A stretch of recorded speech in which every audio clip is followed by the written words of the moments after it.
திருச்சிற்றம்பலம். தினம் ஒரு திருமந்திரம். திருச்சிற்றம்பலம்.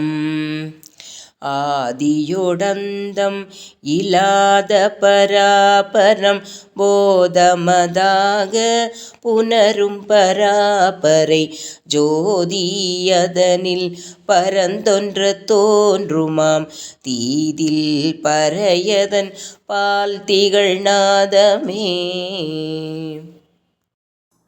திருச்சிற்றம்பலம்.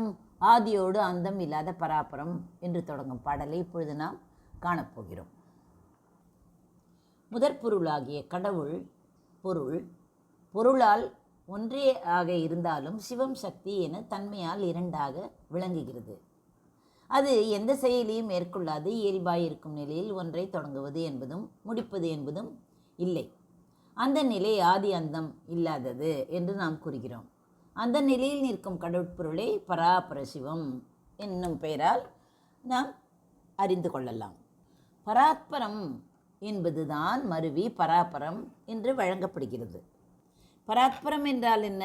மேலானவற்றுக்கும் மேலானது, தனக்கு மேல் ஒன்றுமே இல்லாதது. சிவம் பராபரமாய் நிற்கும் பொழுது அதன் சக்தி பராபரை எனப்படும். பராபரமாய் நிற்பதே சிவத்தின் சொரூப நிலை, அதாவது அதன் இயற்கைத்தன்மை. பராபரையாய் நிற்பதே சக்தியின் இயற்கைத்தன்மை. பராபரை என்னும் இயற்கை நிலையில் சக்தி அறிவேயாய் ஞானமேயாய் நிற்கும். ஆகவே ஞானமே சக்தியின் சொரூபம் என்பது நமக்கு விளங்குகிறது அல்லவா? இதனையே சிவஞான சித்தி, சக்தியின் வடிவே தென்னில் தடையிலா ஞானமாகும் என்றது. இதுவே இங்கு போதமதாகி புணரும் என்று கூறப்படுகிறது. போதம் என்றால் என்ன? அறிவு.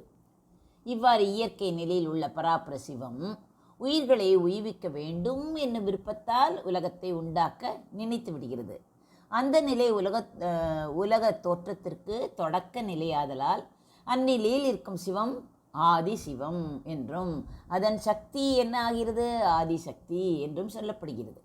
ஆதிசிவனே பரசிவன் என்னும் பெயர்க்கும் ஆதிசக்தியே பராசக்தி என்னும் பெயர்க்கும் உரியவராதலால் இந்த நூலில் பெறப்படுவது, அதாவது இந்த பாடலில் பெறப்படுவது, சிவஞான சித்தி முதலிய சாத்திரங்கள் இங்கு கூறிய பராபர சிவனையே பரசிவன் என்றும் பராபரை என்னும் சக்தியை பராசக்தி என்றும் கூறி ஆதிசிவனையும் ஆதிசக்தியும் அப்பெயராலேயே கூறும். இந்த நிலையில் சிவம் சக்திகள் இவ்வாறு ஆதிசிவன் ஆதிசக்தி எனப்படுதலால் பராபர சிவனும் பராபர சக்தியும் முறையே அநாதி சிவன் அநாதி சக்தி ஆதல் விளங்குகிறது. இவ்வாறாகவே ஜோதி அதனில் பரம் தோன்ற தீயில் பறை தோன்றும் என்றார். ஜோதி என்றது எது? பராபர சிவத்தை. வாளா தோன்றும் என்றாராயினும் பராபர சக்தியினின்றும் தோன்றும் என்பது ஆற்றலால் நமக்கு விளங்குகிறது. பராபர சிவன் என்ன செய்கிறான்? ஆதிசிவனாய் இருந்து உலகை செயல்படுத்துவதற்காக தனது ஆற்றலாகிய ஆதி சக்தியாலே எல்லாவற்றையும் செய்கிறான். அந்த சக்தி செயற்படும் ஆற்றிற்கு ஏற்பவே தான் அதனோடு கூடியிருக்கிறான். இயற்கை நிலையில் ஞான மாத்திரமாய் இருக்கும் சக்தி பின் உலகை தொழிற்படுத்த விரும்பும் நிலையில் அந்த விருப்பமாகிய இச்சையும் அந்த தொழில் முறையை அறியும் ஞானமும் அறிந்தவாறே செய்யும் கிரியையும் என மூன்றாகி நிற்கிறது. ஆகவே இச்சாசக்தி, ஞானசக்தி, கிரியாசக்தி என ஆதிசக்தி ஒன்றே மூன்றாக விளங்குகிறது. இந்த மூன்று சக்திகளும் இச்சாசக்தி ஏறுதல், குறைதல், ஒடுங்கல் என்பன மட்டும் இன்றி எப்பொழுதும் ஒரு நிலையிலேயே நிற்கும். ஏனென் ஞானம் கிரியை இரண்டும் ஏறுதல் குறைதல் ஒடுங்கல் என்னும் வேறுபாடுகளை உடையதாக விளங்குகிறது. அப்பொழுது ஆதிசிவன் தனது ஆதிசக்தியின் வழி முதற்கண் எழுத்தோசையை தோற்றுவிக்க விரும்பி அதனை தோற்றுவிக்கும் ஆற்றை ஞானசக்தியால் பொதுவாக அறிவான். அதனால் அவனே அந்த நிலையில் நாதம் என பெயர் பெறுவான். இறைவனை நாதன் என கூறுதல் இது பற்றியே என்று கூறுவார்கள். இவ்வாறு நாதம் என்னும் நிலையில் நின்ற சிவன் எழுத்து ஓசையின் பொது நிலையாகிய நாதத்தை தோற்றுவித்தல் பொருட்டு அதன் தோற்றத்திற்கு நிலைக்களமாகிய நாத தத்துவத்தை சுத்தமாயை நின்றும் தோற்றுவித்து அதன் கண் அவன் நின்று விடுகிறான். நாதனாகிய சிவன் ஆதிசக்தியின் வழி தோன்றுதலின் அதன்பால் திகழ் நாதம் தோன்றும் என்றார். சுருக்கமாக சிவம் என்பது பராபரம், சக்தி என்பது பராபரை, ஒளி என்பது ஜோதி, நாதம் என்பது ஒலி. இதுவே படைப்பின் வரிசையாக விளங்குகிறது. இறைவனின் நிலையை புரிந்து கொள்ள ஒரு எளிய கதையை நாம் இப்பொழுது பார்க்கலாம். ஒரு மிகப்பெரிய அமைதியான கடல் இருக்கிறது என்று வைத்துக்கொள்வோம். அங்கே காற்று இல்லை, அலைகள் இல்லை. அந்த ஆழமான அமைதியான கடல்தான் பராபரம். அதற்கு எல்லையே கிடையாது. திடீரென்று அந்த கடலுக்கு தன்னைத்தானே உணர வேண்டும் என்ற எண்ணம், அதாவது அறிவு தோன்றுகிறது. அந்த எண்ணமே பராபரை.